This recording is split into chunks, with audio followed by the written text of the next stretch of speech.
Hi, this is Burr Stewart, and join me now for a short but thrilling model railroad operations video where we'll look at an Alco C415, my recently remotored Atlas GP7 in Big Sky Blue XGN paint, a visiting BLI SW1200 switcher with TCS Wow-sound decoder installed, a cameo appearance of a British Rails DMU, and the usual variety of nonsense. So let's get on with it, shall we? Brian Elchlepp brought over this beautiful Alco C415 locomotive that he remotored and put in the ESU sound decoder in and lights, and he brought it over the Samish River Bridge, which is just to the north of the Burlington Yard.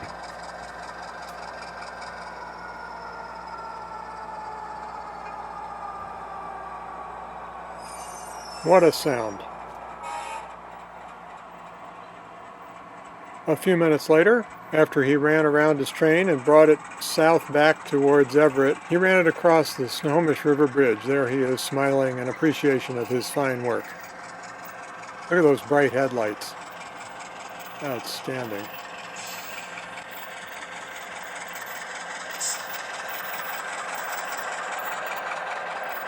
Nothing wrong with this fine rolling stock either, which is appropriate for the 1973 era that we're modeling here.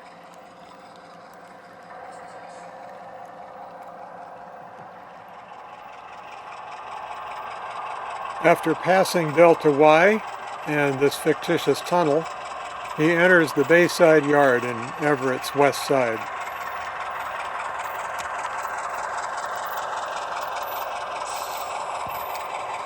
This is really an interesting and beautifully detailed locomotive. I'll show you some even more close-up shots of it in just a second.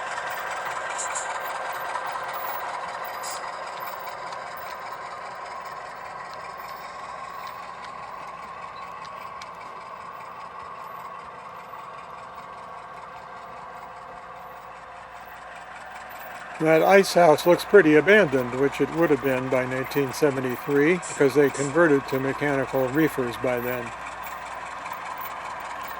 Of course, Bayside Yard is also where we have the main workbench, and it happens that at this time that Brian ran through here, Robin Peel was speed matching a couple of his DMUs from England. These are 00 scale models, and he was using my scale speedometer.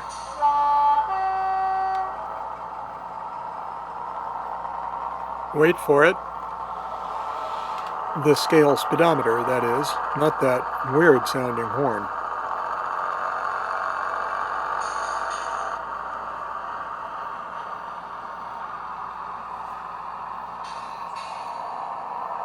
There it is. 10 miles per hour.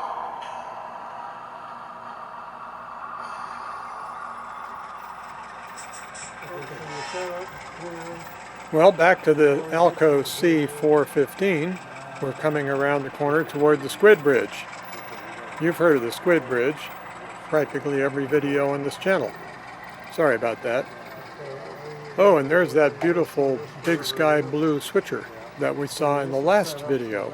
One of these days we'll have to get it out and see if it actually runs. Well, as promised, there's the Squid Bridge.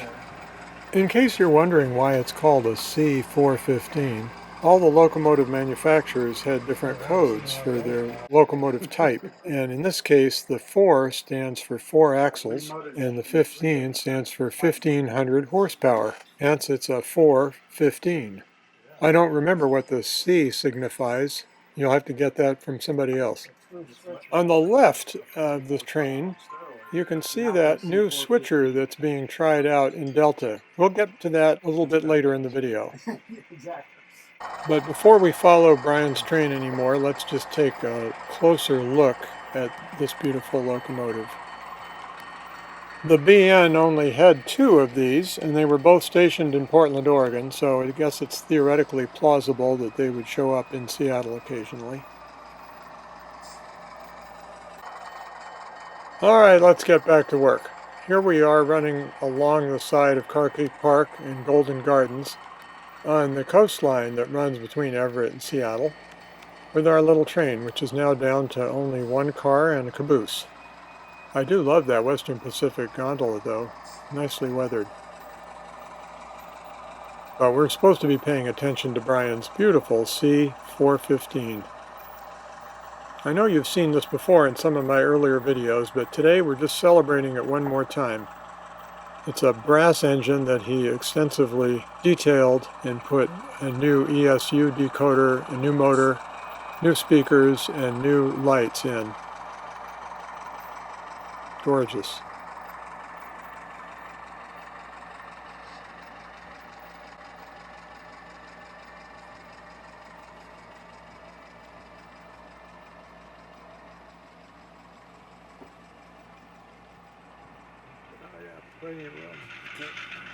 Well, back in Delta Yard, a visitor from Tucson, Arizona is trying out his BLI switcher with a TCS decoder.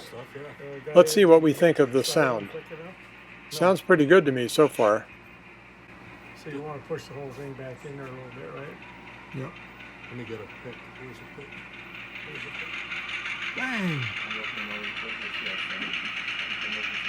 We got into an interesting situation here because he couldn't see over those log cars to use the uncoupling pick.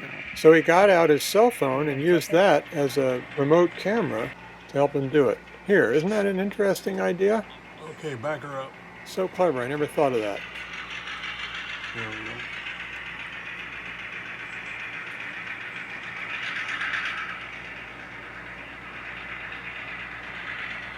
This was basically just a test of the locomotive. You can see that one of the smokestacks is missing, as well as the bell. But he has that in the box. He just didn't take time to fix it. More of what we call reality model railroading, right? Not mostly.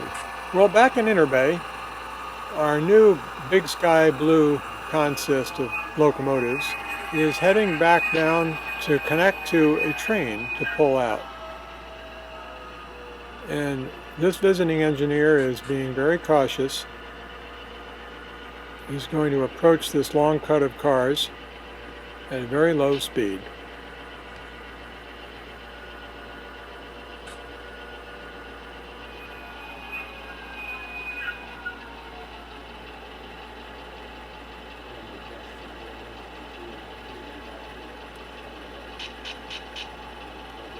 I'm trying to be very conservative here.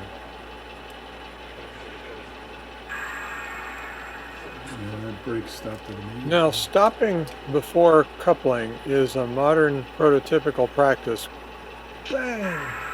which probably was not in effect in 1973. Just a footnote. If you have more information about this, please feel free to leave a comment in the chat below, and we'll all be informed. Well, we're pulling out of Interbay northbound with about 25 cars.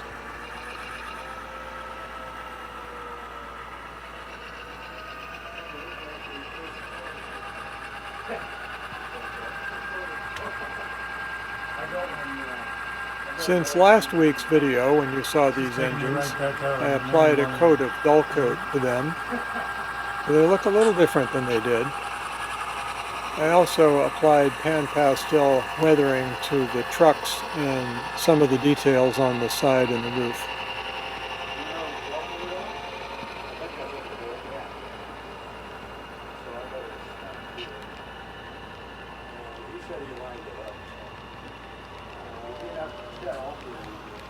I love hearing that clickety-clack of the wheels on rail joints. One of these days I should take a file and go make some more V-grooves in the rail just to increase that effect. Have you ever done that? Seems like it might work if you didn't make the grooves too deep. One of my favorite sub-hobbies in model railroading is weathering cement hopper cars. There's a couple of examples there. The method I use is to apply Tester's dull coat with a paintbrush and then sprinkle on real cement.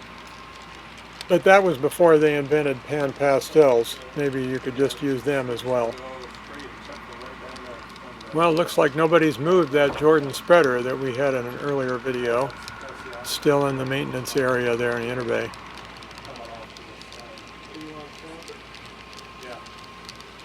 And those new Intermountain wood chip gondola cars are inching their way closer and closer to Everett's Scott Paper Company.